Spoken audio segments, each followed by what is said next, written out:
होली मनाना तो दूर, कविता को होली के नाम से ही चिढ़ हो गई थी। वह कैसे भूल पाती भला कि बरसों पहले दोस्तों के साथ होली खेलने गए उसके इकलौते बड़े भाई की किसी ने जहरीली शराब पिलाकर जान ले ली थी। बस तब से कविता के दिल में इस त्योहार के प्रति दुर्भावना भर गई थी, जो शादी के बाद भी कायम थी। पति सुशील अपने नाम के अनुरूप थे। दोनों के बीच हर मामले में एक राय होने से दाम्पत्य जीवन भी खुशहाल था। नन्हे आकाश के जन्म ने उनकी खुशी में चार चांद लगा दिए थे। फिर भी होली पर कविता व सुशील के बीच नोकझोंक हो ही जाती। कारण ये कि कविता को जहां यह पर्व नीरस लगता, वहीं सुशील होली का इस कदर मुरीद था कि साल भर इस त्योहार का बेसब्री से इंतजार करता था। शादी के बाद पहली होली पर जब सुशील व उसकी छोटी बहन निधि ने कविता को रंग लगाना चाहा, तो कविता ने रोते हुए खुद को एक कमरे में बंद कर लिया था। उसके दिल का दर्द जानकर फिर किसी ने उसे होली खेलने पर मजबूर नहीं किया। सुशील ने भी अपनी हसरत को दिल में दबा लिया था। इस बार आकाश की दूसरी होली थी। सुशील नहीं चाहते थे कि इस बार भी होली पर कविता पुरानी यादों के सहारे उदास हो जाए। अतः उन्होंने ऑफिस से 2 दिन की छुट्टी लेकर हरिद्वार घूमने का कार्यक्रम बना लिया। जब इस बारे में कविता को बताया तो वह मारी खुशी के उछल पड़ी, क्योंकि हरिद्वार ऋषिकेश उसके मनपसंद पर्यटन स्थलों में से एक थे। उसने फौरन वहां जाने की हामी भर दी। होली के दिन तड़के ही सुशील, कविता और आकाश घर से रेलवे स्टेशन के लिए निकल गए। उनका नसीब अच्छा था कि हरिद्वार पहुंचने तक उन्हें किसी ने नहीं रंगा। हरिद्वार रेलवे स्टेशन से वे सीधे हर की पौड़ी पहुंचे। कविता ने तय किया कि सबसे पहले गंगा स्नान करेंगे, फिर आगे का कार्यक्रम बनाया जाए। सुशील ने भी सिर में हाँ में हाँ हिला दिया। आसपास सारे होटल तथा धर्मशालाएं बुक पाकर उन्होंने किसी होटल में कमरा दिलाने का जिम्मा अपने रिक्शा चालक को सौंप दिया। बाबूजी, आप चिंता ना करें, यहाँ से थोड़ी दूरी पर एक होटल है। मैं सुबह ही वहां पर आप जैसे एक जोड़े को छोड़ कर आया हूँ। वहां आपको कमरा जरूर मिल जाएगा। वह तेजी से पैडल मारता हुआ मेन रोड पर स्थित एक शानदार होटल पैलेस जा पहुंचा। उसका अनुभव रंग लाया। होटल में बस 2 कमरे ही खाली बचे थे। कमरे का भाड़ा तय कर सुशील रिक्शा वाले को बख्शीश देना नहीं भूला। कमरे को ताला लगाकर वे वहां से पैदल ही हर की पौड़ी पर पहुंच गए। गंगा के शीतल जल में डुबकियां लगाने के बाद सफर की सारी थकान जैसे छूमंतर हो गई। आकाश को गोद में लिए कविता गंगा के अलौकिक सौंदर्य में खो गई। सुशील, मुझे यहाँ लाने के लिए शुक्रिया। यहाँ पहुंचकर मुझे सच्ची शांति का अनुभव होता है। ऐसी अनुभूति तुम्हें मथुरा वृंदावन में भी नहीं हुई थी ना? हाँ, जाने मुझे ऐसा क्यों लगता है कि इन पावन नगरों से मेरा जन्म जन्मांतर का संबंध है। सुशील ने कुछ जवाब नहीं दिया, बस बलखाती गंगा की लहरों को देखते रहे। फिर कविता ने उठने का उपक्रम किया। चलो सुशील, माता मनसा देवी के मंदिर में भी अभी दर्शन कराते हैं। कल सुबह हम पर्यटन बस से हरिद्वार ऋषिकेश के बाकी स्थान भी देख लेंगे। ये तुमने खूब कहा। सुशील ने आकाश को कविता से लेकर खुद उठा लिया। मनसा देवी मंदिर को जाने वाले बिजली हिंडोले को उस दिन किसी खराबी के कारण न चलते देख सुशील का मुंह तर गया। कविता ने उनका हौसला बढ़ाया। जनाब, पैदल सफर करके माँ के दर्शन का जो आनंद है वो भला हिंडोले में कहाँ? मंदिर ज्यादा दूर नहीं है। बस माँ का जयकारा लगाओ और शुरू कर दो चढ़ाई। अपनी पत्नी का अंदाज देखकर सुशील के होठों पर मुस्कान तैर गई।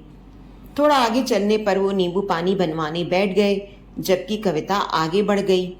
हल्के नीले रंग का सूट कविता के आकर्षण में चार चांद लगा रहा था।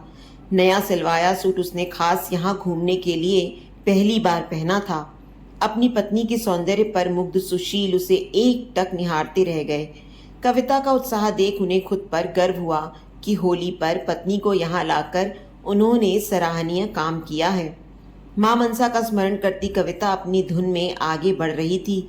तभी अचानक पानी वाला गुब्बारा फूटने की आवाज के साथ उसकी तंद्रा भंग हुई। देखा कि उसके सूट पर जामुनी रंग के छींटे फैल गए थे। उसका चेहरा तमतमा गया। यहाँ वहां नजरें घुमाई तो बगल में मौजूद कच्ची दुकानों के पीछे से झांकता एक नटखट चेहरा उसे नजर आया। गुस्से से आग बबूला कविता उस तरफ भागी। लगभग 12-13 साल का बच्चा हाथ में पिचकारी और पानी का गुब्बारा थामे हुए था।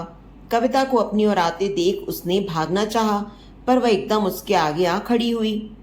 तुम शैतान बच्चे, तुम्हारी हिम्मत कैसे हुई मुझ पर रंग डालने की? ठहरो, तुम्हें अभी मजा चखाती हूं। उसका स्वर कांप रहा था। बच्चे के सामने आते ही उसने तड़ाक से उसे 2-3 चांटे जड़े और उसकी पिचकारी तोड़कर फेंक दी। बच्चे की आंखों में आंसू आ गए, जबकि कविता गुस्से में उफनती सांसों के साथ उसे देखती रही। क्या करें बीबी जी, हमने इसे बहुत समझाया कि आने जाने वालों पर रंग ना फेंके, पर ई बबुआ समझता ही नहीं। इसे लगाई दो और 2-4 चांटे। एक कोने में दुबकी बैठी उस बच्चे की मरियल सी माँ ने अपनी आवाज में जोर देकर कहा। कविता को जवाब देते देख बच्चे की माँ ने आगे कहा, बीबी जी, इस बबुआ की छोटी बहन थी राधा। ये उसके साथ खूब खेलता, उधम मचाता था, उसके साथ खूब होली रंग खेलता था। पिछले बरस हमारी बिट्टो बुखार के बाद जिंदा ना रही, तब से बबुआ अकेला पड़ गया है। अब तो ये बहुत शरारती हो गया है। हम का करें इसका, बापू भी सिर पर नहीं, हमारा तो कतई कहना नहीं मानता। लगाई दो के चाटे कि जरा समझे। तब तक आकाश को कंधे पर चढ़ाए सुशील भी वहां आ पहुंचे थे और हैरत से सारा दृश्य देख रहे थे। उन्हें लग रहा था कि बच्चे ने जो दुस्साहस कर दिखाया है, अब उसकी खैर नहीं समझो। बबुआ सिर झुकाए खड़ा सुबक रहा था। उसे घूरती कविता मुड़ी। 2-4 कदम चलने के बाद फिर उसकी तरफ बढ़ गई। तुझे होली खेलनी है ना? चल, मैं खेलूंगी तेरे साथ होली। तू अकेला नहीं है, तेरी बड़ी दीदी है तेरे साथ, समझा? बबुआ सिर झुकाए खड़ा रहा। कविता नीचे झुक गई और उसे चूमते हुए कहा, नाराज हो मुझसे? उसने सिर हिलाया। कविता ने पास ही गिरा गुब्बारा उठाया और बोली, नाराज है शैतान? मैं भी देखती हूँ कि कब तक दीदी से नाराज रहेगा। बबुआ तपाक से बोला, गुब्बारा नहीं फेंकना, मैं नहीं नाराज दीदी। अब कविता कहाँ मानने वाली थी। बबुआ भागा तो उसने खींच कर उस पर गुब्बारा फेंका। बबुआ ने नीचे झुककर खुद को बचाया और ही करके खुलकर हंस दिया।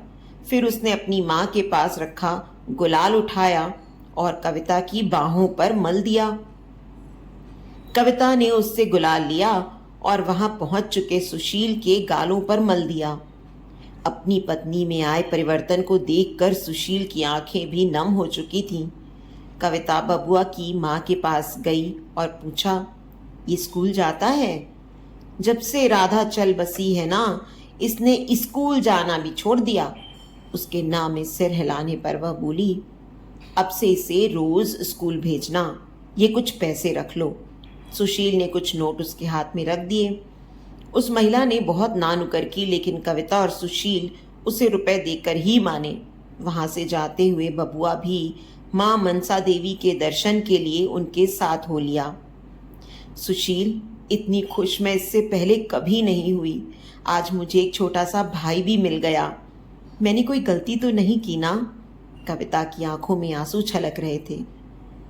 भला पला पलाया साला पाकर किसे खुशी ना होगी? मजाकिया लहजे में सुशील ने कहा, सबसे ज्यादा खुशी तो मुझे इस बात की है कि होली को लेकर तुम्हारे दिलो दिमाग से वो डर दूर हो गया। हाँ सुशील, अब मैं भी हमेशा खूब मस्ती से होली मनाऊंगी। वो देखो, मंदिर आ गया, माथा टेक कर अपना सूट बदल लेना बेगम। कविता ने उन्हें घूरा तो सुशील ने कुछ इस अंदाज से मुंह बनाकर जय माता दी कहा कि कविता बबुआ समेत आकाश भी खिलखिलाकर हंस पड़ा। तो दोस्तों, उम्मीद करती हूँ आपको आज की हमारी कहानी पसंद आई होगी। कहानी पसंद आई है तो वीडियो को लाइक और शेयर करें। चैनल पर नए हैं तो चैनल को सब्सक्राइब करें और हाँ, नोटिफिकेशन बेल को ज़रूर दबाएं ताकि अगली अपडेट सबसे पहले आपको मिले।